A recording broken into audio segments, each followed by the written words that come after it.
I don't go to practice all the time. You don't go. Because I don't play sports yet. Oh, okay, that makes sense. That makes sense. But your sister does, right? And so it makes her, like, better at her talent, right? Yeah, so that kind of helps with the... She does. Okay, all right. I'll take it. We'll come back to you again, Jada. Yeah, you're here now, so you can't go anywhere. You're here for class. Do you guys have anything Your memory. What do you guys know about it? What's it sound like? Short term, you don't really remember for a moment, and long term, you can remember for like however long you want to. Yeah, that's good. Anyone want to elaborate on that?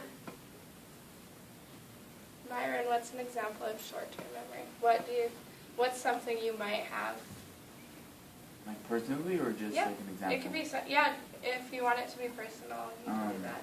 I don't know, it could be simple as like forgetting the list of groceries. Yeah. When you're at the grocery store. That's an awesome example. Something like that. What about studying for tests? Where would you put that? Long term or short term? Long. Long? Okay. Short. Okay, so you said long. Why would you put that in the long term? Because like throughout like high school, you learn certain materials and then you have to remember it. Because during the ACT, they throw out different levels of math. So like you could get Algebra 1 math in the ACT, and then Algebra 2, and then some geometry, and you learn that different years. Okay. So you're building on it? Yeah. That's great. And high school is about 4 years. Long-term memory, actually on average it's 5 to 10 years that it stays in your memory bank. That's with no reminders, no practice. It'll stay on its own.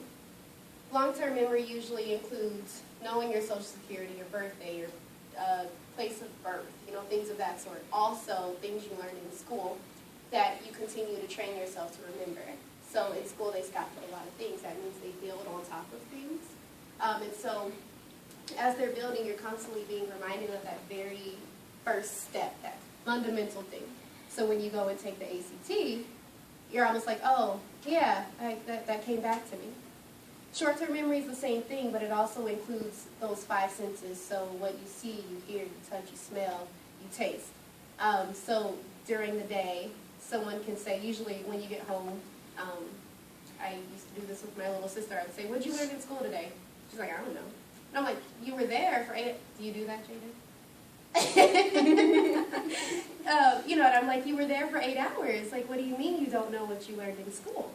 That's because she stored it in her short-term memory, which means that she wasn't all the way there, wasn't paying attention, and everything. And that tends to happen because short-term memory is a two-way passage. It's in and out. Long-term, it's a one-way door. You go in and it usually stays. So with short-term memory, that's where you're going to store a lot of the stuff that you're studying, a lot of the stuff you're learning in school. But with that repetition, you're able to hold that longer. Cramming for tests, the worst thing you can do because, again, that short-term memory, you lose that memory when you're in stressful situations. So a lot of the times they tell you to get a lot of rest before you take a test. They tell you to study, kind of organize your studying so the things you do not know, start working on that first and early on. The things that you do know, build upon that, so study kind of closer to your exam. Making sure that your environment is not stressful is so important, but sometimes it's out of our hand, right? So Ajane was talking about making sure that the area that you're studying in is a good place to study. So being self-aware, knowing, okay, these things are some distractions that I do have. So maybe staying after school and using the library. It's really quiet, and you're still in that school setting, so your mindset is still there. Or kind of going into your room or the basement or something and just kind of asking your family for an hour of quiet time.